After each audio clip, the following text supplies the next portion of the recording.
আসসালামু আলাইকুম। আহ, সাস্ট ভর্তি পরীক্ষার আর মাত্র 12 দিনের মতো সময় বাকি আছে। এই টাইমটাতে আশা করি তোমরা ভালো মতোই পড়াশোনা করতেছো। এখন প্রশ্নের প্যাটার্নটা নিয়ে অনেকের প্রশ্ন থাকতে পারে যে কেমন হইতে পারে এবার সাস্ট ভর্তি পরীক্ষার প্যাটার্নটা। তো তোমাদের তোমরা জানো যে 4 বছর পর জিএসটি থেকে বের হয়ে নিজস্ব প্যাটার্নে পরীক্ষা নিতে যাচ্ছে সাস্ট কর্তৃপক্ষ।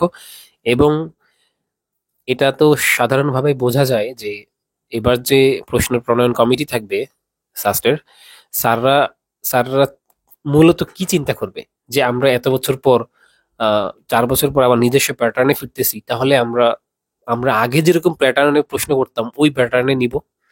এটাই তো স্যাররা ভাববেন এবং দেখবেন, তারা দেখবেন যে লাস্ট 5 থেকে 7 বছর, আমার ধারণা থেকে আমি বলতেছি, লাস্ট 5 থেকে 7 বছরের প্রশ্নের আলোকে তারা প্রশ্ন করবে। এটা আমার ধারণা।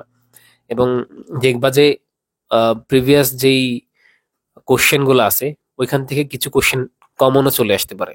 যেমন 20-21 সেশনে, জিএসটি 20-21 সেশনে যখন প্রথমবারের মতো জিএসটিতে পরীক্ষা হলো, সেখানে তো শাস্ত্র ছিল।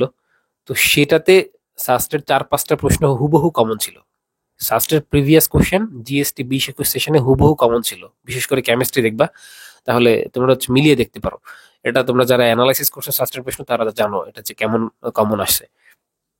তো দেখবা যে বিশেষ করে কেমিস্ট্রির যে টপিক গুলো থেকে প্রশ্ন হয় ওইগুলাই আবার ঘুরে ফিরে আসে। হ্যাঁ, কিছু কনসেপ্ট আছে যেগুলো থেকে বারবার প্রশ্ন আসতেছে, ওইগুলাকে গুরুত্ব দিয়ে পড়ো। এবং শাস্ত্রের প্রিভিয়াস 5 থেকে 7 বছরের প্রশ্ন এত ভালোভাবে সলভ করে যাও যেন ওইটার উত্তর মুখস্থ হয়ে যায়। কারণ দেখবা যে কিছু প্রশ্ন কিন্তু কমন চলে আসতে পারে। আমার ধারণা থেকে, আমার আমার অভিজ্ঞতা থেকে বলতেছি যে প্রিভিয়াস কোশ্চেন থেকে তোমরা টপিক কমন পাবা। হ্যাঁ, হুবহু প্রশ্নও কমন পাইতে পারো। কারণ মানে যেটা আমি কারণটা বললাম, স্যাররা কি চিন্তা করবে যে এত বছর পর আমরা আগের প্যাটার্নে যেহেতু ফিরতেছি, তাহলে আগের প্যাটার্নেই প্রশ্ন করব।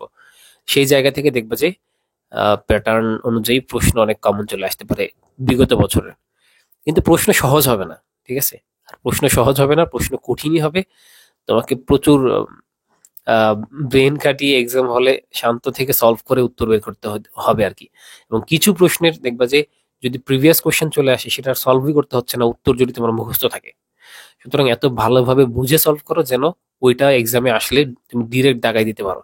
বাট হ্যাঁ, মান চেঞ্জ করে দিতে পারে, মান চেঞ্জ করে দিতে পারে। তখন তুমি কিভাবে সলভ করো সেটা তোমাকে জানতে হবে। তো তোমরা জানো যে জিএসটি তে লাস্ট যে 4 বছর পরীক্ষা হয়েছে, 4টা বছর, এইখানেও শাস্ত্রের নিয়ন্ত্রণ ছিল প্রশ্ন প্যাটার্নে। তো জিএসটির যে প্রশ্ন আছে বিগত 4 বছরের, সেগুলো সলভ করবা খুবই ভালোভাবে। তো শাস্ত্রের জন্য আপাতত প্রশ্নের প্যাটার্নটা নিয়ে আমি যদি আমি এক কথায় সংক্ষেপে বলি, যে পূর্বের প্যাটার্নে হওয়ার সম্ভাবনা অনেক বেশি। হ্যাঁ, অনেকে দেখলাম যে বলতেছিল যে সহজ হবে কিনা বা কোনো চেঞ্জ থাকবে কিনা। এজন্য আমি আসলে এই ভিডিওটা বানাইলাম। আশা করি তোমরা বুঝতে পারছো যে আসলে কেমন হতে পারে। এটা আমার ধারণা থেকে আমি বললাম। বাকি প্রশ্নের প্যাটার্ন কেমন হবে এটা তো প্রশ্ন হলেই বোঝা যাবে। হ্যাঁ, কারণ আমি একটা কথা বলি যে আসলে আমরা যখন আমি যখন 19-20 সেশনে তো সাস্টে পরীক্ষা দিছিলাম, সেকেন্ড টাইম যখন সাস্টের প্রিপারেশন নিচ্ছিলাম, তখন প্রিপারেশনের শেষ সময় শুনছিলাম যে জিএসটি তে সাস্ট চলে যাচ্ছে। তো যখন জিএসটি তে সাস্ট চলে গেল, তখন সবাই ভাবছিল, ওই সময় যারা লেখালেখি করতো মেন্টররা ছিলেন, তারাও বলছিলেন যে সাস্টের প্রশ্ন মানে জিএসটির প্রশ্নের প্যাটার্নটা এখন চেঞ্জ হয়ে যাবে, মানে সাস্টের মতো কঠিন হবে না। বাট এক্সামের প্রশ্ন হাতে পেয়ে সবাই মাথায় হাত, মানে মাথায় হাত বলতে সবাই হচ্ছে বুঝে গেছিল যে আসলে এই প্রশ্ন সাস্ট কর্তৃপক্ষ করছে। তোমরা দেখলে বুঝতে পারবা 20-21 সেশনের প্রশ্ন কিন্তু খুবই কঠিন হয়েছিল। তো প্রশ্ন কঠিন হবে এটা ধরে নিয়েই তোমাকে এক্সাম হলে যাইতে হবে। এবং প্রিপারেশনটা এখন ওইভাবেই গোছাও।